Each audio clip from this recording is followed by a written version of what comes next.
नमस्कार. माझं नाव मनीषा वसंत तिरणकर आणि 2025 मध्ये होऊ घातलेल्या नगरपालिकेच्या निवडणुकीमध्ये मला बसप्पा या पक्षाकडून उमेदवारी मिळालेली आहे. बरं. ताई, काय सांगाल, आपण ही निवडणूक लढत आहात, कोणकोणते विकासाचे मुद्दे लक्षात घेऊन आपण ही निवडणूक लढत आहात?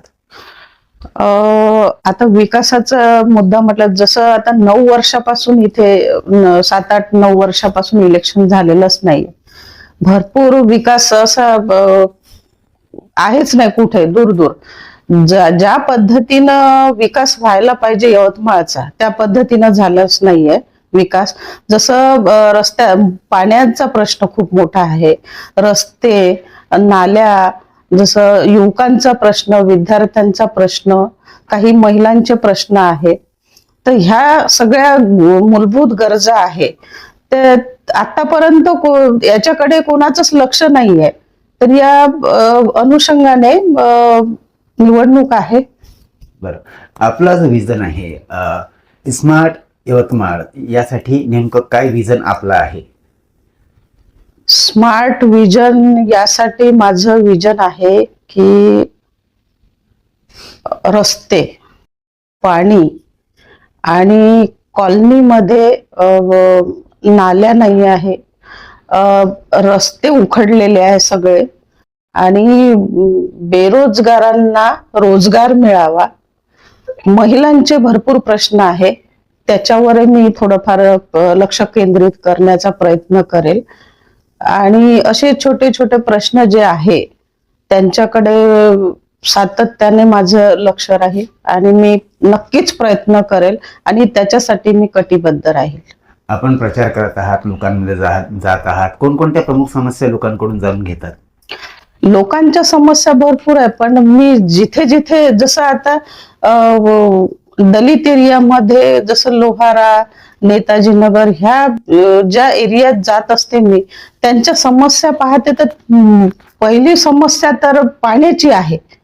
पाणी 8-8 दिवस, कुठे 4 दिवस, कुठे 2 दिवस येत नाही. रस्ते असे उखडलेले आहेत, नाल्या अशा वाहत आहे, त्या नाल्याचं घाण पाणी त्या तब्येतीवर आपल्याला दुष्परिणाम होऊ शकतो. तर ह्या खूप साऱ्या समस्या आहेत. तर त्या समस्या कशा दूर करता येईल मला, त्याच्याकडे मी सर्वप्रथम लक्ष देईन.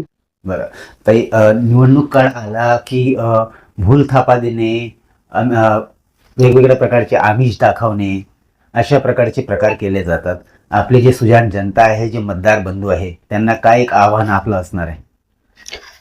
माझं आव्हान एकच राहील का, जसं आता तुम्ही म्हणत आहे भूल थापा देतात, इलेक्शन आलं की प्रत्येक जण आपापल्या परीने आश्वासन देतात की आम्ही असं करेल, आम्ही तसं करेल, पण प्रत्यक्षात ह्या गोष्टी काही होत नाही. पण मी यवतमाळकर जनतांना एवढंच विनंती करते की आम्ही ज्या समस्या आहे त्या पूर्णपणे सोडवण्यासाठी कार्यरत राहू, सतत कार्यरत राहू, आणि फक्त एक संधी आम्हाला द्या आणि विश्वास ठेवा की ते आम्ही नक्कीच प्रयत्न करू समस्या सोडवण्याचे.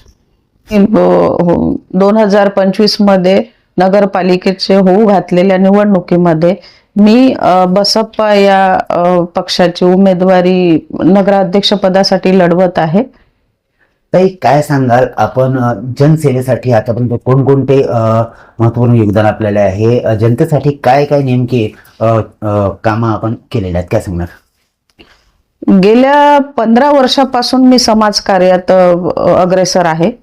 आताच तुम्ही म्हटल्याप्रमाणे तुम्ही कोणकोणते कामं केले, महिला सक्षमीकरणाचं, बेरोजगार, सुशिक्षित बेरोजगार आहे त्यांच्या प्रश्नावर मी काम केलं, आणि अनेक त्या प्रश्नांना शासन दरबारी मांडण्याचा प्रयत्न केला आणि मला त्याच्याबद्दल माझा सन्मानही केला आणि अनेक पुरस्कार आहे. जसा आता मला समाज रत्न पुरस्कार आहे, रत्नश्री पुरस्कार आहे, आणि 2-3 संघटनांमध्ये मी विदर्भ अध्यक्ष म्हणून काम करते आहे सध्याच्या परिस्थितीमध्ये. आणि अशा अनेक प्रश्नांवर मी काम केलेलं आहे. आणि जसं आता दर 3 महिन्यांनी 6 महिन्यांनी मी रक्तदान करत असते. जेणेकरून सिकल सेल पेशंटवाल्यांना आपल्याकडून मदत व्हायला आणि लोकांमध्ये जनसामान्यामध्ये अवेअरनेस यावा की सिकल सेल जे थॅलेसेमिया पेशंट आहेत त्यांना आपण जर रक्तदान केलं तर त्यांना नक्कीच जीवदान मिळेल. त्या संदर्भात सुद्धा मला युपी मध्ये सोनभद्र येथे रक्तवीरांगना म्हणून आंतरराष्ट्रीय रक्तवीरांगना म्हणून मला पुरस्कार मिळालेला आहे आणि असे बरेचसे पुरस्कार 39 पुरस्कार मिळालेले आहे मला आणि माझं अविरतपणे काम सुरूच आहे. मी यवतमाळकरांना एवढीच विनंती करते की येत्या 20 तारखेला आपलं मतदान आहे, तर माझं चिन्ह आहे हत्ती आणि क्रमांक 5 या क्रमांकावर बटन दाबून प्रचंड बहुमताने मला विजयी करा एवढीच विनंती करते.